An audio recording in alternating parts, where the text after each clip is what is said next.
Hello, I'm Lizzie. And I'm Izzy, and we need help. Each week we stumble through a new book, method, or concept that brings us one step closer to being our best self. Yes, we make fun of ourselves. And others. But mostly just ourselves. So here's to not taking self-help quite so seriously. Welcome to We Need Help. I'm Lizzie. And I'm Izzy, and today we are learning how to do the work. That's the title of the book by Dr. Nicole LePera. I am excited about this one, but I got to tell our audience right now that in Poland, they sell healthy McMuffins. They have like radishes in them. So Izza has consumed a radish McMuffin. Yeah, I was shocked. I was like, oh, I need some quick breakfast. So I was like, okay, I'm going to go to the Polish McDonald's. And they're like, they have a McMuffin with farmer cheese, sliced radish. And arugula? And arugula. That's their McMuffin. So anything could happen today, guys. Anything. Because it has radishes. Yeah, it's a radish McMuffin. McRadish. McRadish. Oh my God. Radish in Polish. Wait. Radish in Polish is rzodkiewka. Rzodkiewka. Okay. And that's going to sum up the Polish part of the show. That's going to close out the Polish part. Oh, what can you tell us about this book, Lizzie? I can tell you this book is it's a huge pill to swallow. It's a lot. So we're going to do it in 3 parts. Mind. What's the other 2 parts? This is body the mind episode. And spirit. Mind, body, and spirit. Yeah, and I think she like sort of interweaves, all 3 at different times. So I think this might be the mind. We'll see what comes up. Yeah, you know what? You'll find out. Wouldn't you? It's like a process. Yeah. So tell us about Nicole LePera. Dr. Nicole. I must have something against it, but like Nicole's such a it seems like a newer name. So Dr. Nicole sounds weird. Dr. Nicole. Yeah, LePera. She's a holistic psychologist. So I first discovered her on, I think as most people did, on her Instagram account, because she's got an Instagram account called the.holistic.psychologist. The holistic psychologist with dots between. And she always had like really interesting posts about trauma and how the body is holding the trauma and how to let go of that. So that's how we came across the book. So she's a holistic psychologist. She received traditional training in clinical psychology at Cornell University. That's a nursery. That's a university. That's how Asians say it. University.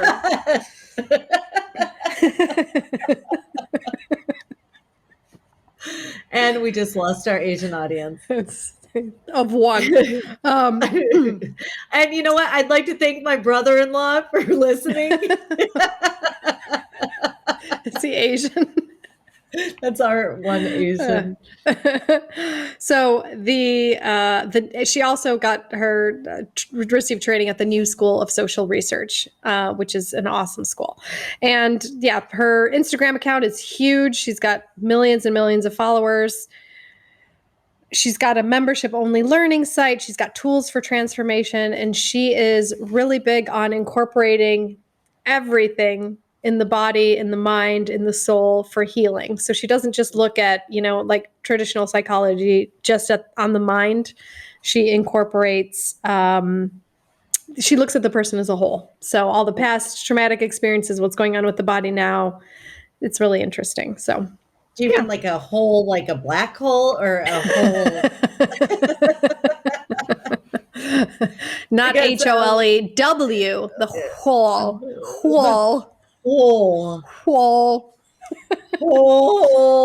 So do you want to know what holistic psychology is exactly? Because I had to look it up. I definitely do. So holistic psychology is an approach to psychology based on the view that the psychological phenomena must be studied as wholes, or that individuals are biological, psychological, and sociocultural totalities that cannot be fully explained in terms of individual components. So it's everything.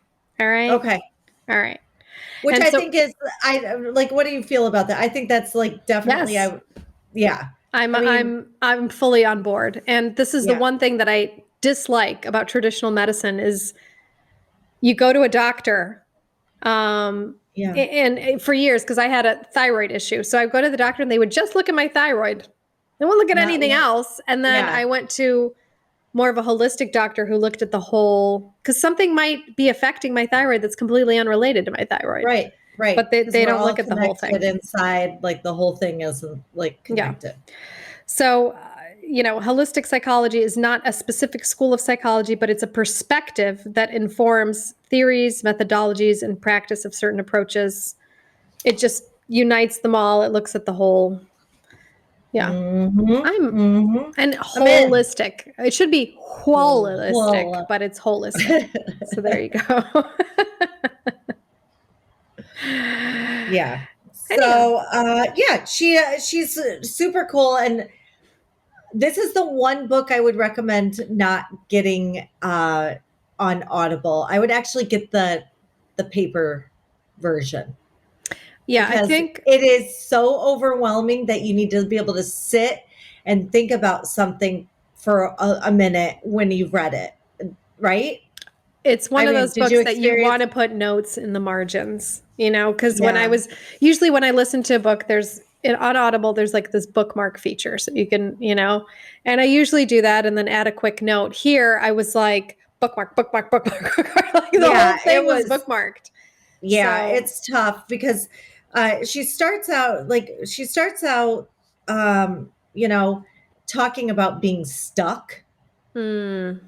and in your life, and I think like all the times I've been stuck. And like when you're stuck, how do you feel? I feel panicked, Hmm. kind of like I don't know what to do next. I I can't feel see I trapped. can't see what the next step is. So that's how I feel. I suppose I don't ever really feel stuck anymore. But I used to feel real stuck because I couldn't see, when I was in active addiction especially, I couldn't see a way out. I couldn't see life without a drink, and I couldn't see life with continuing to drink. And that was a true stuck feeling. Yeah, that's very bleak. Yeah. How That's about very you? bleak. I can remember one time that like I was in a bad relationship and we were fighting all the time, and it was one of these like super unhealthy relationships, and I was just like, I mean, I had made a mistake of getting in the relationship, and I knew that I was like embarking on a failure, so I didn't want to like admit the Like failure. from the beginning? Yeah, Okay. I knew I fucked up royally, and I was trying to avoid my ego or whatever was trying to avoid the failure. And Mm. we were just so miserable together, and it was just not working. And I just remember like going in the bathroom, and I just like in the dark, and I just got down on my knees, and I was like, give me a fucking window. I will take it. Mm. Give me a door. I will walk through it, any little sliver, and I promise I will take it. And I am not shitting you. That moment the phone rang, and it was a company from Chicago offering me a job. Actually, it was a company offering me a job either in New Orleans or in Chicago. And I took the job in Chicago. And the week after I got up there to take the job, Katrina hit New Orleans. Why did you choose Chicago? I don't know because, like, I was so miserable. Why wouldn't I have gone the furthest away? Yeah. I don't know because my typical is like when I feel stuck, my typical is to make a big ass motherfucking change and Yeah. wipe the floor with my entire life. Like just sell everything and get previous to that, I had breakups where I just like called on my way home from work and said, listen, this isn't working out.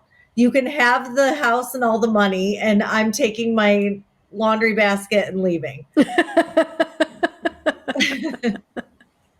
this was different. I don't know why I didn't do it. Well, I think it's that universe thing. And I think if we really are desperate enough, and I'm not sure if this is going to be mentioned in the book because I'm still not through it all the way, but yeah, there's this part that is always missing for me in psychology. And I love the first book we ever did, Awakening, Anthony DeMello, and he talks about that spiritual aspect where the universe sometimes steps in when we can't. yeah. And that's what happened to me because my stuck moment was where I couldn't see life with a drink or without a drink. I didn't know how to be content sober, but I could not continue drinking the way I was drinking. And I just said, help me. And the next day, I knew what I had to do. Like, I just threw away the bottle and went and got help. And it was just so weird because the help was always there, but I just couldn't. Something was inserted inside me, like some sort of hope and some sort of like throw the bottle away and take action. And it was just really weird. It wasn't there the day before. So I wonder if she discusses those types of spiritual phenomena. It's like that phone ringing, Yeah. Yeah. I mean, I just think so many times I've had so many things like that happen, like crazy stuff like that, where I've been stuck and it like something comes up where it's like I can just finally see something clearer. Like, okay, this is like that very moment. Like, why that bottle? I mean, that bottle was special. Like, why that bottle? Why that night? Like, it had probably a million nights like that.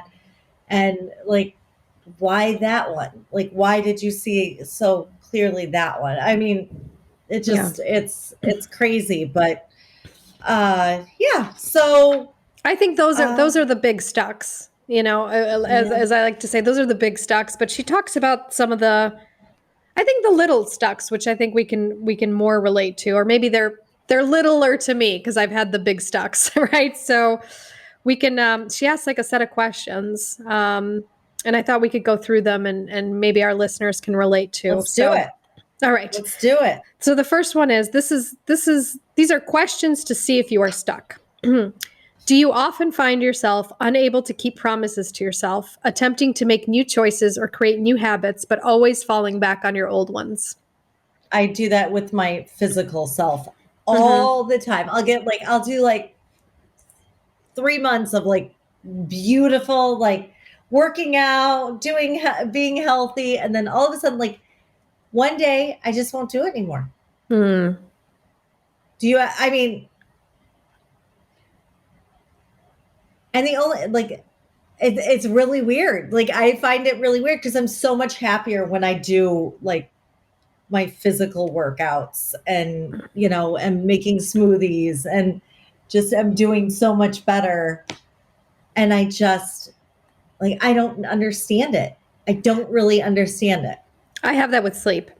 I'm unable to keep promises to myself with sleep. So I'm like, today, every day, I'm going to go to bed at 10. And then it's midnight and I'm like, oh, fuck, again. Yeah. I just, what? Why?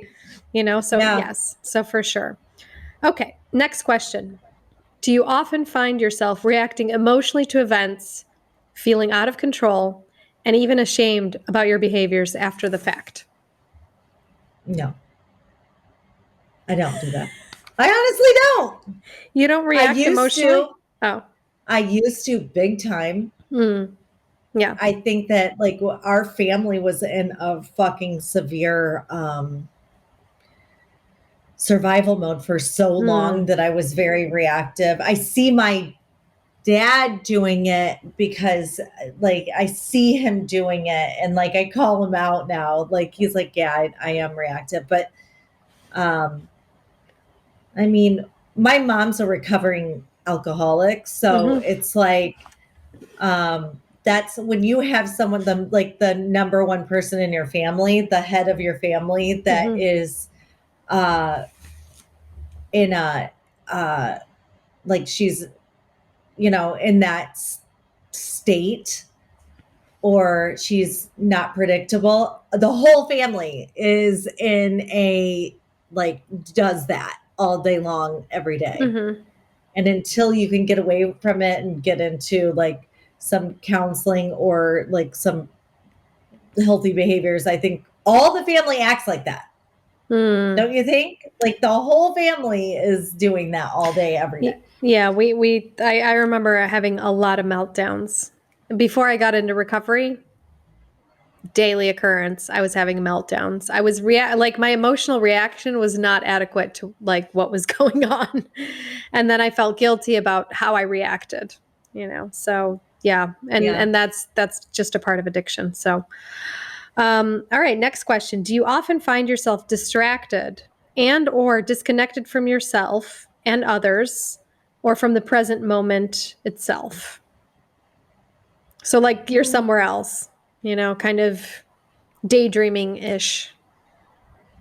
I mean, occasionally, but like, and I love those times, like when you're driving and you're like, Yeah. wow. Like I'll go into I dream constantly. I dream on purpose. Like I think about scenarios and paint them in my mind and stuff.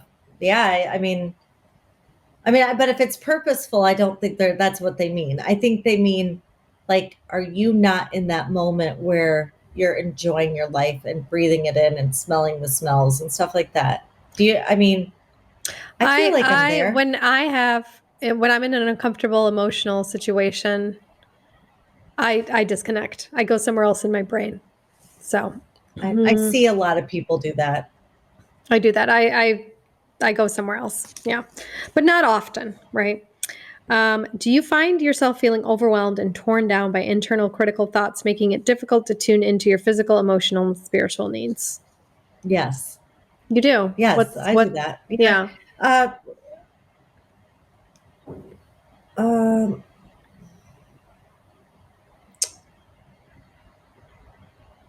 I'm so hard on myself if something doesn't go the way I want it to go. And I get into my mind and my ego does say pretty nasty things to me.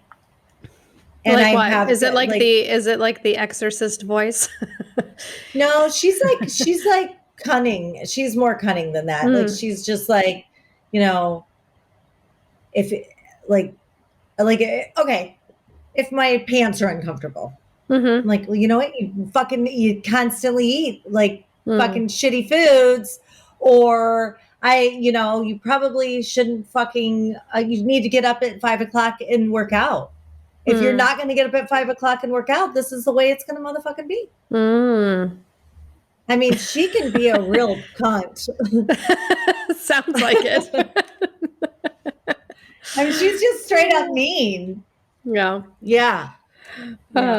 Do you often I've gotten to the point where I will tell her to fuck off. That's good. That's what you're supposed to do, I think. Or maybe you're not supposed to do that. Or I'm like, like I'll actually, I use that voice against myself and be like, oh yeah, and sometimes I'll like call her up to motivate me into doing something that I really want to do anyway. Yeah. I use her against myself. Or for yourself.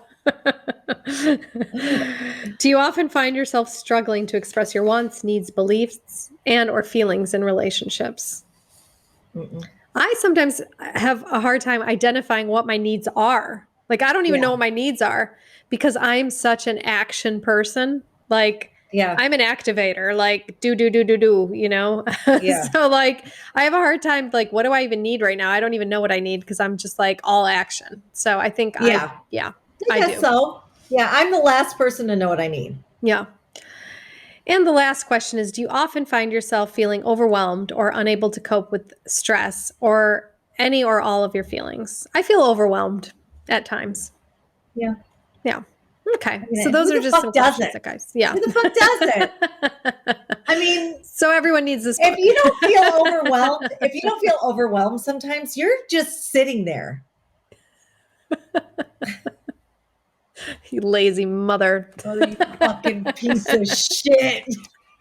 You'll never amount to anything. You're just a fucking loser. They're all going to laugh at you. They're all going to laugh at They're you. gonna hate you. You can't do anything right. Your mother so sucks, that smell. Your mother was right about you. So she starts You out. are the reason your parents got divorced. It's you. You're alone. Your mom should have swallowed. It strikes again, you cum bubble.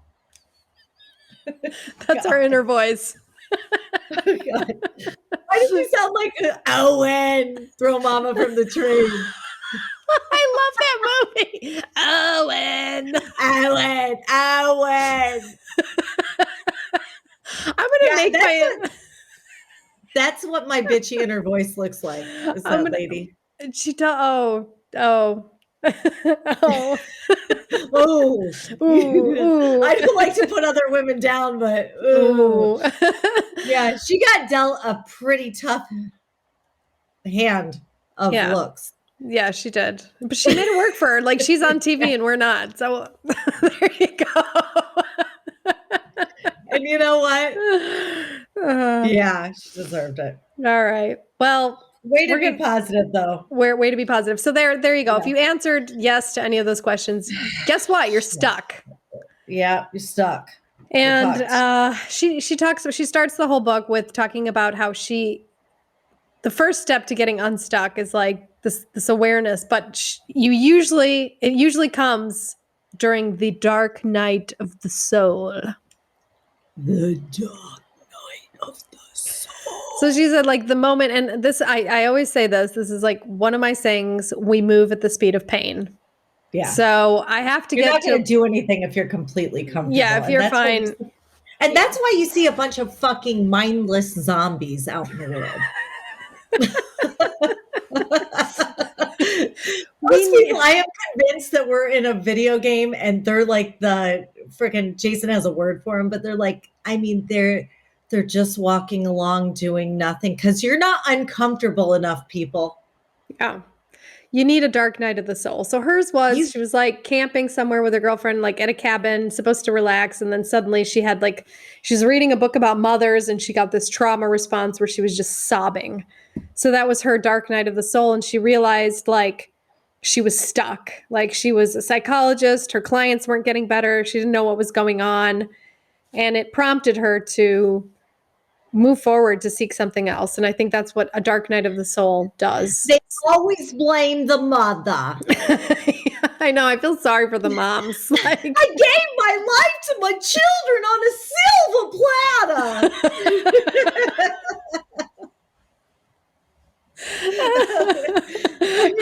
Yeah. I had one of my family members gave a kidney to her child, and she will always bring that up. I gave you a kidney. I literally gave you an organ. I gave you an organ. Yeah, there's no getting out of like Christmas with that one. Man, it's like you're stuck. You take it. That's why I've decided not to take any kidneys from anybody in my family. No thanks. Thanks, but no thanks. A liver, maybe. I don't think you'd want livers from anybody in your family. Livers are tough. We are accepting applications for future livers. So what was your dark night of the soul? What is a dark night of the soul? It's like, what is it? Your spiritual bottom, I suppose. Yeah. I don't know, but those applications for livers, it says Irish need not apply.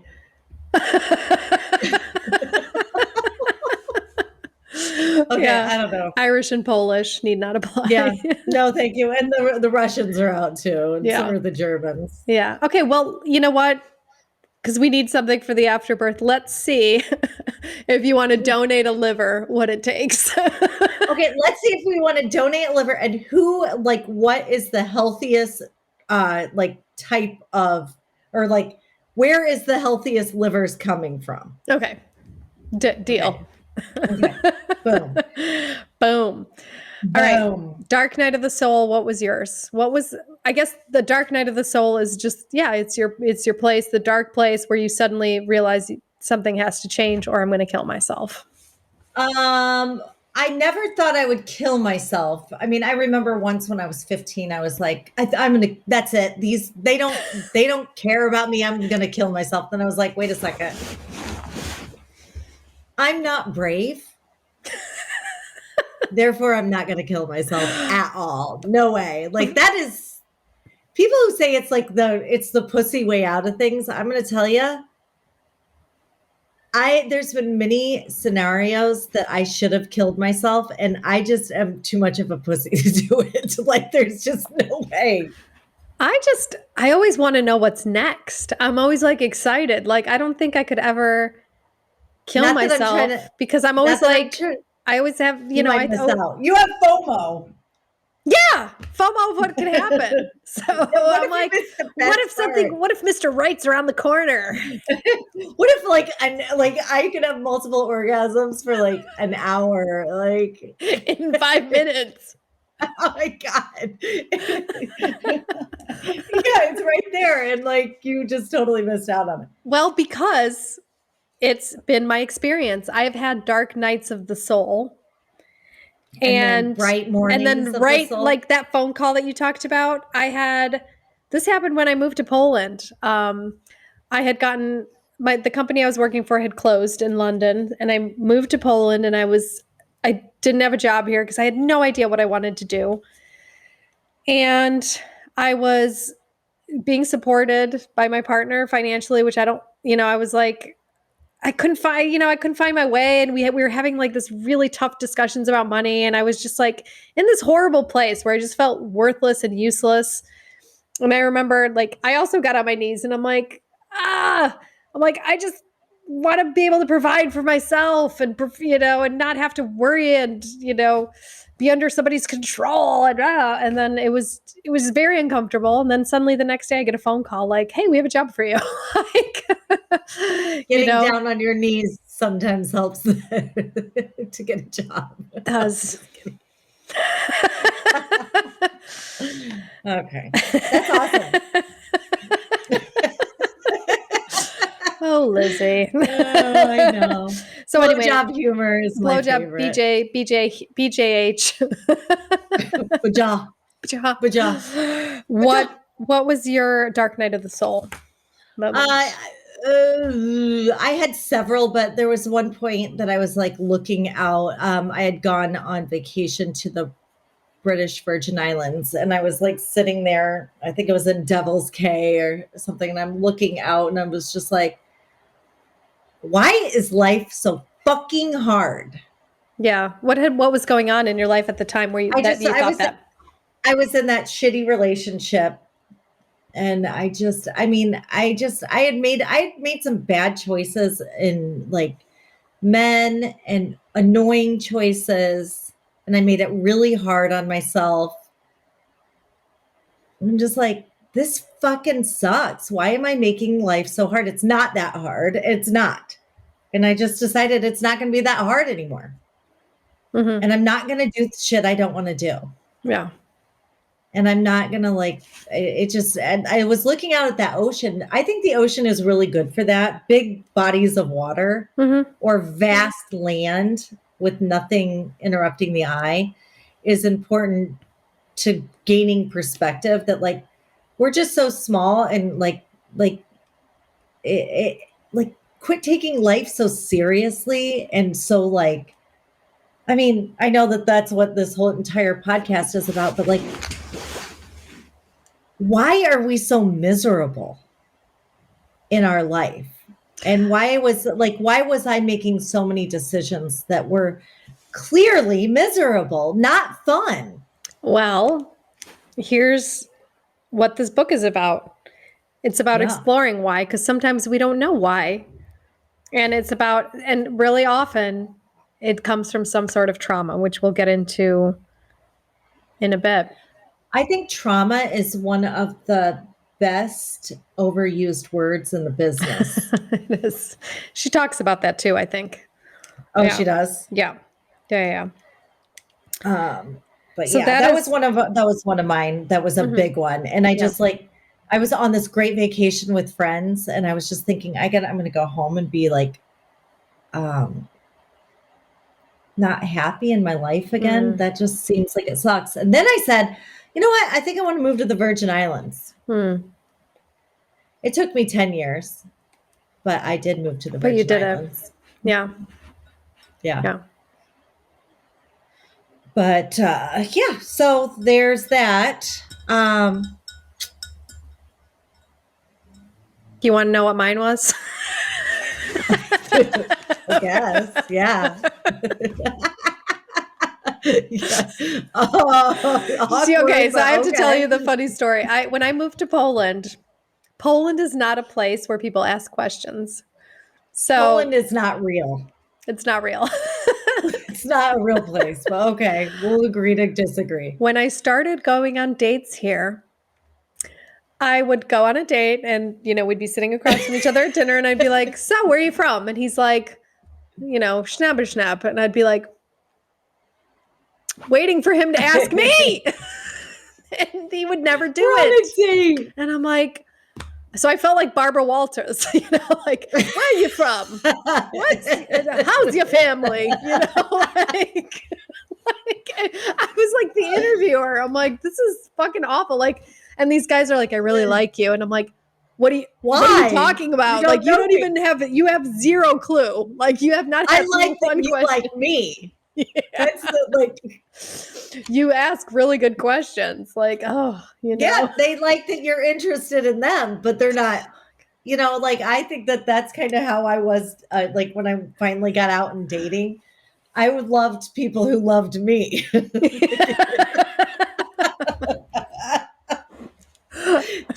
You guys, that's a trauma response, just in case you know. They're all traumatized. All of Lizzie's I was out trauma responding. What kind of first responder are you? I'm a trauma responder. Okay, so what was your dark night of the soul experience? I think it was when I could not stop drinking and I did not know what was like, wrong with me. It was just, and she mentions this, she quotes this, like, what is wrong with me? Why can't I change? Because I was going to therapy. I would go to I would try different things and none of them worked. And how do you feel about traditional therapy? I tried it. It doesn't work for me.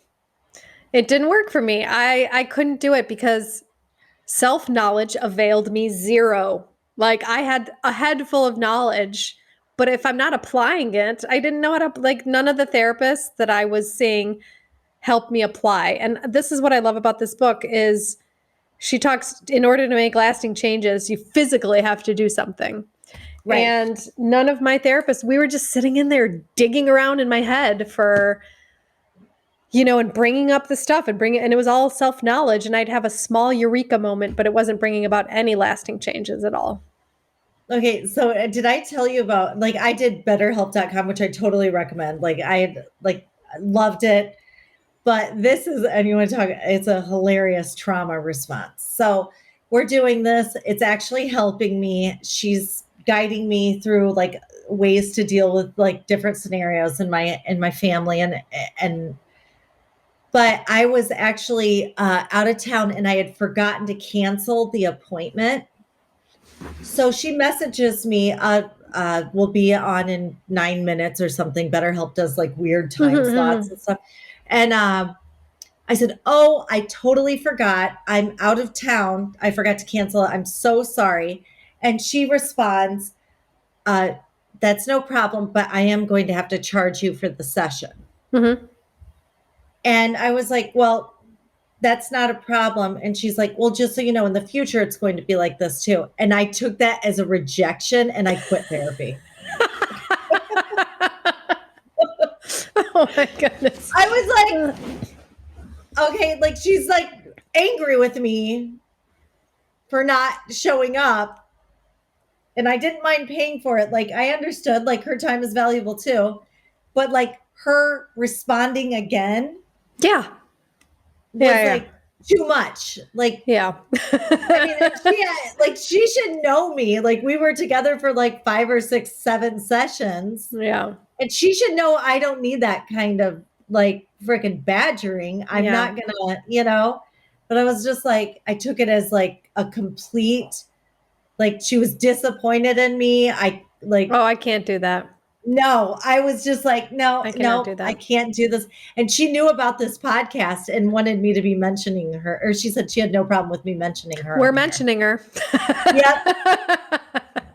Here we are. Here we are. But yeah, she like, I mean, it like crushed me and I couldn't go back. Yeah. Oh, yeah. So she talks about what, you're in the dark night of the soul, but then to truly actualize change, you have to engage in the work of making new choices every day. In order to achieve mental wellness, you must begin by being an active daily participant in your own healing. Okay. That's what therapy did not give me. Yeah. Tell me, so when I started recovery, I was so relieved because they instructed me to do certain things. So they gave me like lists of suggestions of small things to do. That's what I loved about that Aubrey Marcus one that we we ripped on him because he was a dude, but he did give you everyday things to do. Yeah. And, the person who was helping me, she said, you can't think your way better. You can't think your way into better action, but you can act your way into better thinking. And she's like, if you just keep doing this stuff, slowly and you'll her start first changing. name Bumper and her last name Sticker. Fuck you, she helped. Oh, that Bumper, I loved her. All right, let's do a little bit of a banter break. We'll be back. We're back.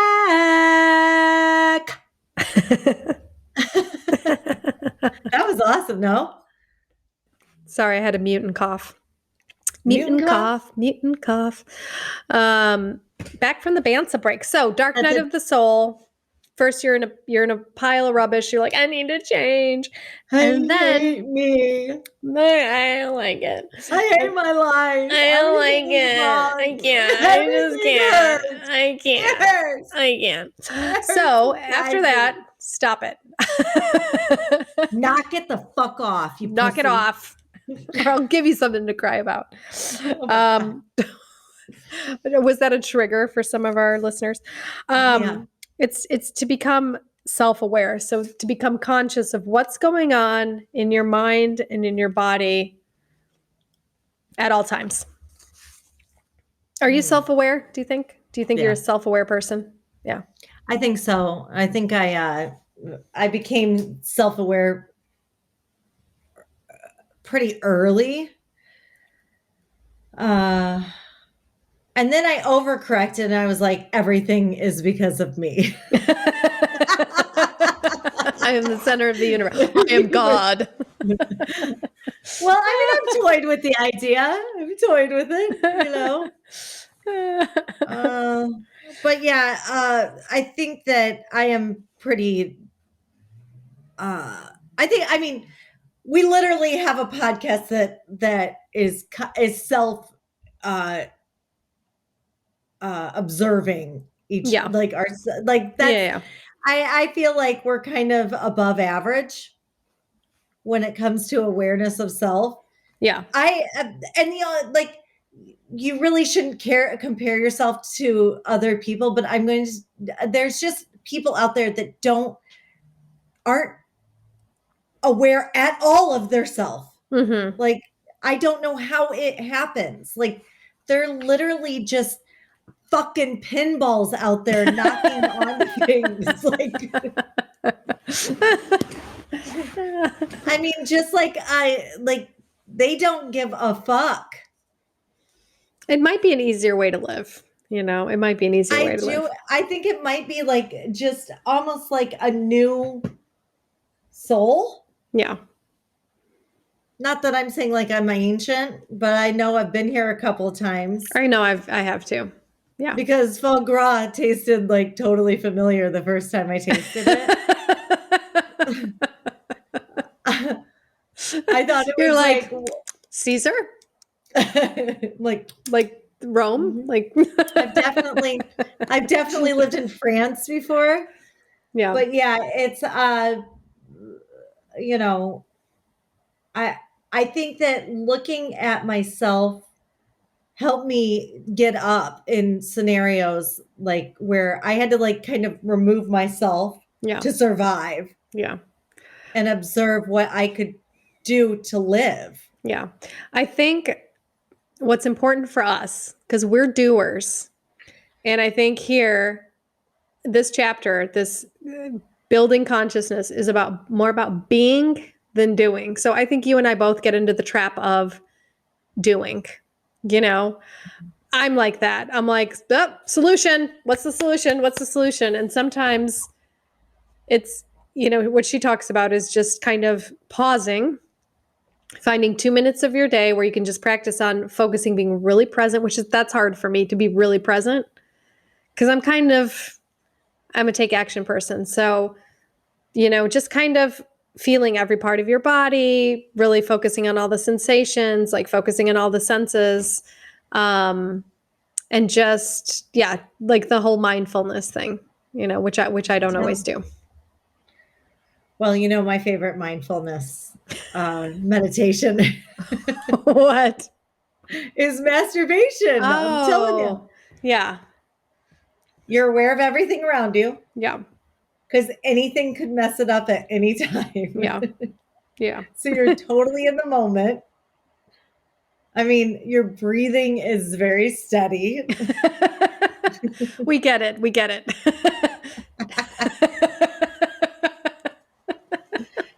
But I did actually not meditate the other day. Yeah. I meant to call you and tell you. And it was really interesting because I felt an immense amount of, when you first get into a mattress and it's a really comfy mattress and you sink down into it and like your whole body weight is there. That's how it felt for like 4 minutes. Polish mattresses are hard as rock. Sink.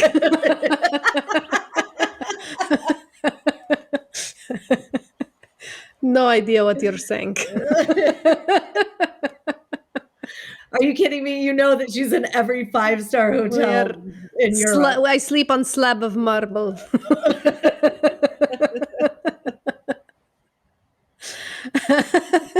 Oh. Yeah. So what she talks about in this chapter is, especially when you feel threatened, is to where do you feel it in your body? I feel it when I feel threatened. I feel it in my stomach, like immediately, but my breathing is affected. I get asthma. I get an asthma reaction when I feel threatened. So that's interesting. Yeah. So anyway, she just said it's to really learn yourself, like what's going on in your body as well. What thoughts are going through your head, just to kind of pause and take note, make those observations. And it's all about learning about yourself, because she talks about this, one of her patients, Jessica, and she said Jessica could not move forward in her, her therapy because her thinking mind trapped her in a state of reactivity. She was constantly just reacting. So kind of pausing and saying, what's going on here? My thought of, if you don't have this under control, there's a good way to know it. If you have road rage, you don't have your shit in control.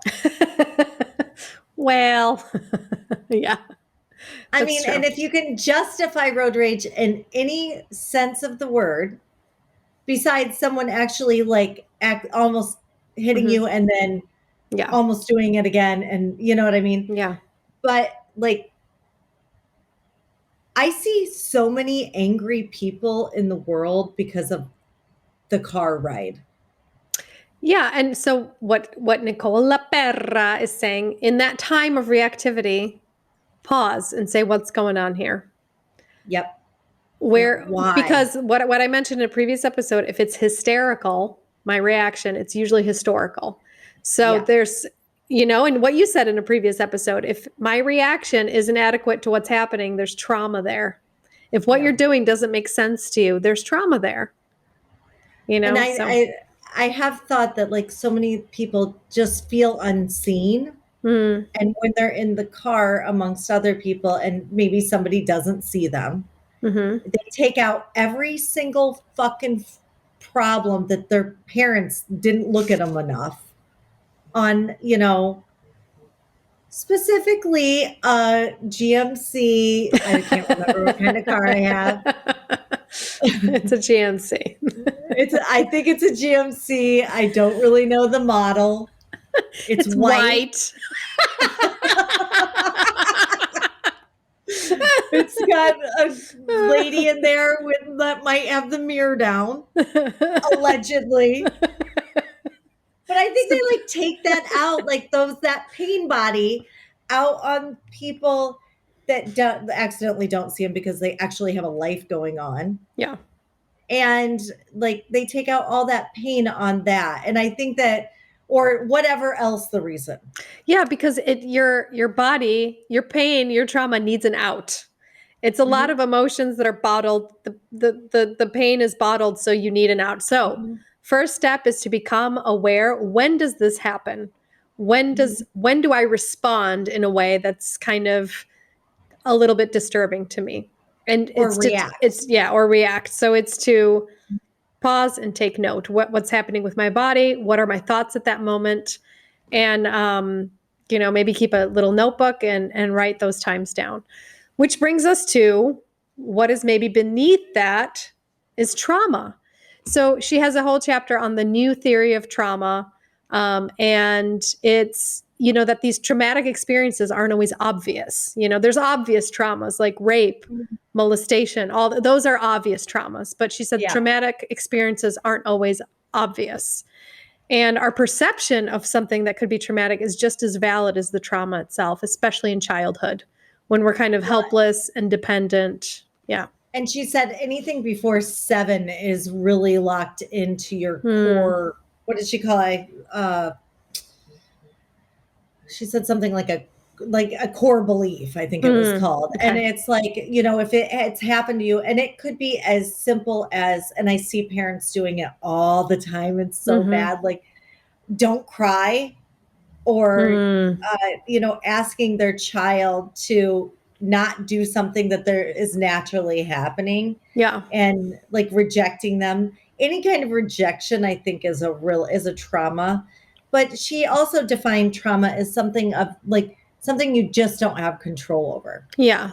Yes. And I really like this definition of trauma. She said, and when it occurs, trauma occurred when we consistently betrayed ourselves for love. We were consistently treated in a way that made us feel unworthy or unacceptable, resulting in a severed connection to our authentic self. Trauma creates the fundamental belief that we must betray who we are in order to survive. So really really like Yeah. that, and so we're gonna go over the archetypes of childhood trauma because she sort of separated out some archetypes of childhood trauma, And and yeah, I want to do a trigger warning here, because yeah, like when I was going through these, it made me sick, not only for myself, my inner child, but for my mom and dad's inner child. mm, Like, she, I yeah, literally felt so sorry for my parents, that they must have, like, if they felt like if something like that was passed on, what level it must have been for them. mm-hmm, And that, like, you can go up, like, this is a place for grace for parents. And I didn't feel it in this, when she was saying it, but like what it caused me to do is have like an immense amount of empathy for the parents out there yeah, that are trying their best. yeah. So Yeah, she, she talked about this too, which was very interesting to me, and I very much believe in this, that trauma is intergenerational and not only passed down in behaviors. So, my mom hits me because her mom hit her, and then her hit her, but genetically, that trauma Yeah. is passed on. And she mentioned studies in rats where rats were treated a certain way, or they were starved, and then the next generation and the next generation, the baby rats had like issues Mm-hmm. because of this Yeah. types of trauma. So it's really, really interesting stuff. Yeah. So it goes back back to generations as well. So let's go over a few of the archetypes. Yes, again, this might be painful for some. When I was listening to it, I was like, I almost didn't want to face it because I love my mom so much, and I love my dad, and nobody's perfect, but I Yeah. definitely felt, you know, I resonated with a lot With of these, Yeah, me too. these, Me too. these, I really did. these archetypes. So, the first one she talked about is having a parent who denies your reality. Um, so that's, something that, like, a parent says, "Oh no, you're not." "I'm Yeah. sad." "Oh no, you're Yeah. not." You know. I remember I mean, this is I know my mom wouldn't mind me sharing it, but I Mm-hmm. remember my mom suffered trauma in childhood that Mm-hmm. like most people would really have a hard time with in their life, Mm-hmm. and she has, but like, and my grandmother actively denied it, Mm-hmm. actively didn't see it, and I think Mm. that that really fucked with her. Yeah. And I can't imagine. And my mom, I saw protecting our reality Yeah. and validating it because she didn't. So, I mean, that is an option. There's generational things that happen, but we can like button it up in this generation, you Yeah. know? Yeah. Some examples that they gave of this, which helped me understand it a little bit better, was, for example, a child feels uncomfortable, for example, around a relative. And the child will tell his mom, like, "I feel uncomfortable." "Oh, she's just trying to be nice. Just, you better be polite, rather than Yeah. acknowledging. So Yeah. what Nicole wrote, that it teaches the child not to trust their instinct, Yeah. you We had to know. kiss my great grandpa, and it was like Mm, he had had a stroke, and my grandmother wanted me to kiss him, mm-hmm, and like she would force us to do it, and like I think my mom must have like given her the like no ma'am on it, mm-hmm, because eventually like she quit asking because mm, it was fucking terrifying. mm-hmm. Okay. Yeah, and I How about think, you? Did you have that? hmm, um, yeah, I mean, I think I did. I can't remember like a specific incident, but I think there was a few incidents later on. But I don't think I ever felt comfortable as a child expressing my reality. you So know? I mean, that's an issue. Yeah. That's an issue. Yeah. My So, dad really denied our we came to him about someone like molesting our friend, mm, and he said that those are strong allegations that you should never say. mm, okay. And I mean, he still regrets it. Like we talked to, I mean, we've actively talked to him about it. Yeah. And like, I mean, thinking back, we were doing what we were supposed to do. We were supposed to see if, we were supposed to tell an adult, Yeah. and it just like, that's tough. And I That feel is bad tough. for my dad because I think he does regret that big time. Yeah. But they don't, I do not. Okay. I just want to say I don't blame my parents for anything. Yeah. That's just what I Right. want to say. But this is just telling the truth about what was going on, how we felt, right? Right. So the second sort of archetype is having a parent who does not see or hear you, right? So that's just feeling emotionally disconnected from a parent figure. This can look like neglect. This can be a parent who's overwhelmed by stress, which that's what we had in our house. And Who there was was that? Your mother, father? my dad, my mom. She was very stressed. There was financial stuff going on. There was a lot of stuff going on, and she was very, very stressed. So I also felt I didn't want to burden her with my stuff. Yeah. And that can feel horrible because then you're like Yeah. kind of left to your own devices, right? Yeah. And how was your dad? Was he a worker? Did he work all the time? He worked a lot, but my I dad feel was like this is a place where the workaholics can kind of fuck up their kids a little bit. Yeah. Like if work is more important than like making it to see them before they go to sleep, or Yeah. work takes over when it comes to stuff. Like I think this could be like a place where you might be not seen or heard. Yeah.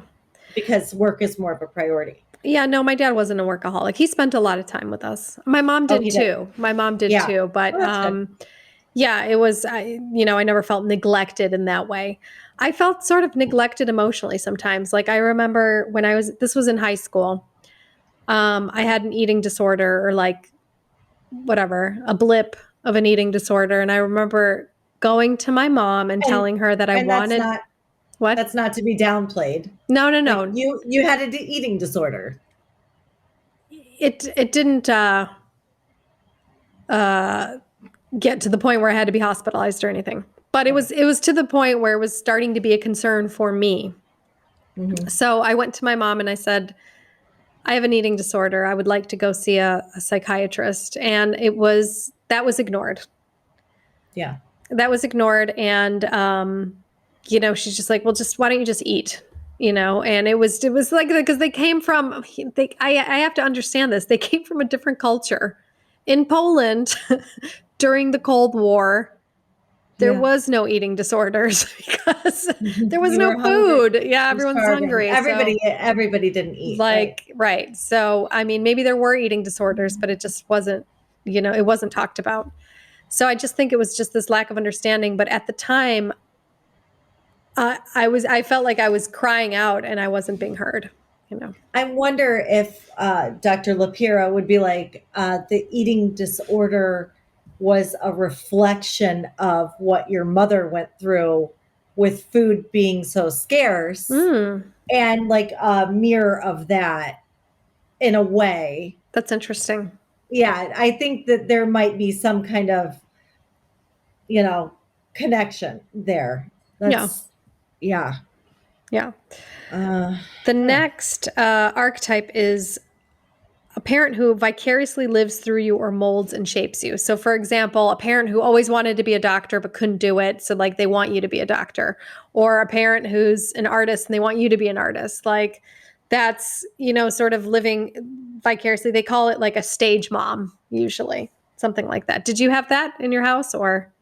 My mother definitely shaped me to be her greatest masterpiece, is what she would say. That puts a lot of pressure on a girl. Yeah. Because she didn't get the attention and love that she wanted. And she built me up, and I looked exactly like her. And I think that she wished that I would have been an artist. And I was talented, but I kind of pushed back on it because she was putting so much of that on me. She was definitely wanted to be a strong woman, and therefore she made me very strong. I think that was, I think she definitely saw herself in me and wanted me to, do I feel like the victim of that? No, I think that was an amazing thing. I think I think there was a lot there. I don't think she meant to put any like weight on me in that way. How about you? Did your No. mom see herself No. in you? Not at all. I never felt pressure to be anything really. In fact, it was like it was the opposite of pressure. So it was like, I remember when I was figure skating, I was really good at figure skating, and I just wanted to quit. My mom's like, okay. Like, there She's was probably no sick like, of taking you. I know. So that was that. It was the opposite of that. I never felt pressure to do something. You know, I never felt like she was living vicariously through me at all. So not at Okay. all. The next one is the parent who does not model boundaries, meaning parents who read their kids' diaries, you know, that the violation of private space, you know, or they talked about this, that boundary crossing occurs when one parent figure complains to the child about the other parent figure. We had that a lot. We had that a lot. So that's tough for a kid because you feel like you need to fix it, you know, as a kid. Well, yeah, I saw, are we having like a Wi-Fi issue or anything like that? Okay, no. No, why? Um, I just see something weird happening. So I'm like, we'll see. Oh, okay. So I saw this happening. My dad put down my mother to me, but my mom always said we weren't even allowed to say anything bad about our dad around Hmm. her. She said, that's your father. And and I will say that, like, when that happens, you lose respect for the person who's putting the other parent down. And you Hmm. also feel like they're blaming you. I mean, that's how I felt. How did you feel about it? I just felt like I had to fix it. Yeah, it was Um, on you. Mhm. yeah, it was on me to fix because they're telling me, so that means I have to fix it. So Yeah. it was stressful. It was very, very stressful. Yeah. All right, next Did archetype. they Go use ahead. you as a confidant? I've seen that Not happen. That's really completely, bad. not completely. But Yeah. no, it wasn't, I mean, it wasn't like that, but there was a lot of, like, my mom would say not nice things about my dad to me, and then my dad would say not nice things about my mom. And it was usually like passing comments, but it still wasn't. It would leak out of them. Yeah, Yeah. my dad thought he was being funny, I think a lot of Mm, times. yeah. He tried out a lot of his jokes on us kids, and like one Yeah. of them was that my mom was you know, he would say she was, you know, like loosely moral or whatever. But you know, and my mom would literally never put him down. And Oh. there was a lot of things she could have said Mm, and didn't. And I think she knew that that would put our self-image down. yeah. Like, we would think half of us was bad. Because I did, like, I was thinking, oh my God, I didn't want to emulate my mom in front of my dad, Yeah. you know? So Yeah. Um, the next one is having a parent who's overly focused on appearance. So this is your dad, right? I worry about Scarlett. Oh, No, I'm kidding. yeah. Yeah, yeah. My dad is like extremely focused on appearances. Yeah. Like, he's never described a woman to me that it doesn't come out with physical appearance first. Like, he would describe my friends like that girl next door type with the blonde hair and the Mm, big, you yeah. know, whatever. And you know, that's tough. Like, it really is tough. And he doesn't. His mother did it. Yeah. I mean, like, it's not like, and I'm sure, like, up the line, like, that's exactly how, like, people were described, like, all about their, oh God, I mean, God forbid anybody gets fat in our family. Like, it's like front page news. We didn't have much of that, but I did get a lot of comments on how I dressed. Like, I wasn't really, I was allowed to dress how I wanted, but it was never like, oh, you look great, or I really You're like that, or confident. it was more like, is that what you're wearing? So that was My that. Even my mother, who's super progressive, I'd come downstairs, she'll be like, "Are you wearing that to the whatever?" And I'd be like, "Yeah," like in my like Yeah. black ripped up jeans with like a flannel to go to like a family reunion. My mom would be like, "Oh, okay." I'd be like, "Why?" But yeah, no, I don't think that that was as much of an issue in our house, but Yeah. it makes you feel like shit. Yeah. Yeah. Yeah. It does. And there's some families that are really focused on that, but ours wasn't too big on that. And the last is having a parent who cannot regulate their emotions. So this is Doink, the process of doink. experiencing an emotion, allowing the sensations to pass through the body rather than distract oneself with alcohol, drugs, breathing through it. I had there was a lot of very, in my house, and I know in your house, volatile expression of emotions. Let's just say that. Slamming doors, throwing things, screaming. There was a lot of that. There was a lot of that. There was a lot of alcohol. There was a lot of drugs from my dad's side.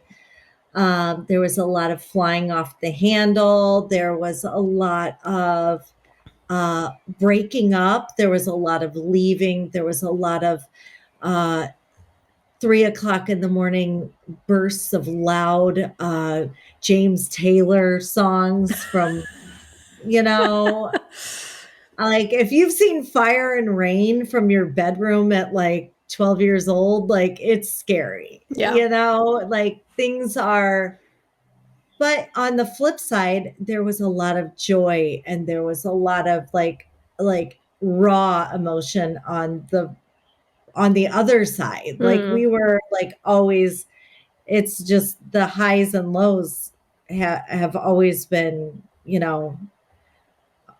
big in our family, like our yeah. whole family. We're either like super happy, uh, or, um, we can destroy a Thanksgiving over somebody text messaging too much and just totally rip them a new asshole and everybody takes turns and Yeah. like, and then after my brother died, I think that kind of stopped. I think, Hmm. you know, like people kind of took their foot off the gas and the brake. Yeah. What I struggled with in my childhood was anger was expressed. I wouldn't say violently, but it was expressed in a scary way. So Ferociously. so I in my adult life I shut down when somebody is yelling at me. I can't do it. And it's funny because somebody will raise their voice and I will say, "Can you stop yelling at me?" Because I'm anticipating the bad feeling, and they're not even yelling at me. They're just raising their voice, or talking in a tone, and I'm right back to being that little girl, like scared, Oh, terrified. Yeah. I remember laying in my bed scared because people were yelling and I felt like something bad was going to happen. Yeah. And I remember that, and like that's why I don't like yelling. And in fact, Jason and I had to like train ourselves to fight, Yeah. like to get through stuff, because Yeah. like for a very long time in our marriage, like up until about 4 years ago, 5 years ago, I think, no, maybe a little bit longer, somewhere around there, we really didn't fight. Yeah. We didn't have, it was very much, it felt more like a business relationship than it did lovership, and Mm. like, building a life together. Yeah. Building a life together is somewhat, it can be ugly sometimes, It's supposed to be. We move at the speed of so, pain. but So yeah, yeah, I definitely share your shutdown mode. yeah. Yeah, and I think now that I'm looking at these, so having a parent, denying reality, parent who doesn't see or hear you, parent who vicariously lives through you, someone who doesn't model boundaries, overly focused on appearance, can't regulate their emotions. I think when we went to the beginning, you asked, was denying my reality part of my childhood, but I think it was in a way because I remember times where I would come home upset and it wasn't acknowledged. It was like I remember I had this boyfriend Brian and we broke up and I was devastated. And I remember coming home and sobbing and my mom was like, focus on your studies. Like it wasn't acknowledged, and I remember so I think that's what it means to deny a reality because my reality was I was heartbroken. Your world was ending. Yeah, my world was ending, but it's like, no, your world's not ending. Math. It's okay, Mom. Like, there's no like. No. She was just trying to redirect. She's like, oh God, So what happens when some of these things, occur? You get maladaptive coping strategies. So here's the most common ones, and I'm sure we can relate to these. People pleasing. No, I can't. Oh. I can't. Yeah, no, not at all. Anger or rage. I see that in my family members. Like, I don't think, I think I have it inside of me. I just don't, I react differently. Yeah. And finally, disassociation. So you leave your body during a stressful event so that you don't experience the trauma in the first place. Sexually, this form of detachment can involve having sex with people we barely know or aren't truly interested in, or it might involve dedicating ourselves to our partner's pleasure without any awareness to our own pleasure, for example. So that's what disassociation could mean. So I've experienced all three of those: people pleasing, anger or rage, and disassociation. So time to do some digging, girl. I'm afraid. Man, this is a tough one. And I have experienced those as well. Like people pleasing to a level that honestly, like I am the Olympics of people pleasers. I'm the Simone Biles of people pleasers. I am not like there's people pleasers and then there's me and I'm not like allowed to like participate the way everybody else is because I'm too good. Yeah, you're like the trans guy. Yeah. I guess I am. Like I'm fine with that. Yeah. All right. I am definitely. And anger and rage, I think that comes out in me in different ways than it does other people. And like disassociation, I see that. I call it, I'm just going to name it for her. I don't know if this is going to come out, but I feel like disassociation is the way that people like passive aggressive people deal with things. Like they disassociate, they don't lock eyes with it. If they figure they don't want to like engage with it at all, or it could hurt them. I'm like that. I'm like that really often. So, yeah. All right. We talked about it last week. You're like that with money, right? Not even making eye contact with it. Yeah. No. Don't. The elephant in the room. All right. So we got some digging to do.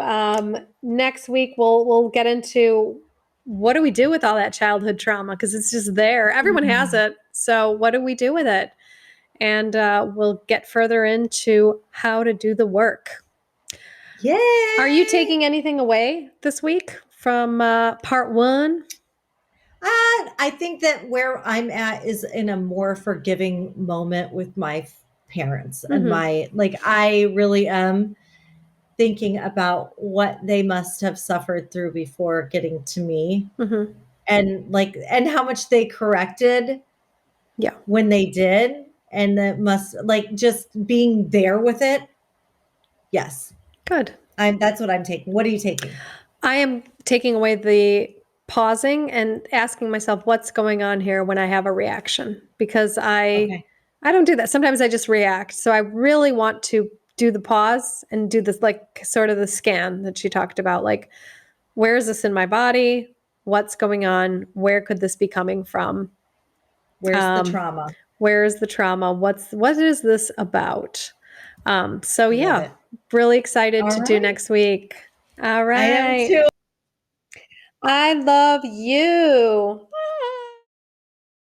Thank you so much for spending your time with us. Rate and follow us if you like us. If you don't, please don't. And come visit us at www.theweneedhelppodcast.com. There you can find show notes, links for books. You can join Audible, which is, how we actually read our books. We listen to them. And we have special exclusive content just for you. Also, feel free to subscribe to our Patreon account. That's where you can support us financially because we need it. And it can be anywhere from $1 to $100 billion a month, whatever you can afford. And the link to our Patreon account is www.patreon, and that's spelled patreon.com/We Need Help Podcast. And you can support us on there. We would really appreciate it because we do need help. Awesome. And we will see you next Tuesday. See you next Tuesday. Thanks, Bye. loves. Bye.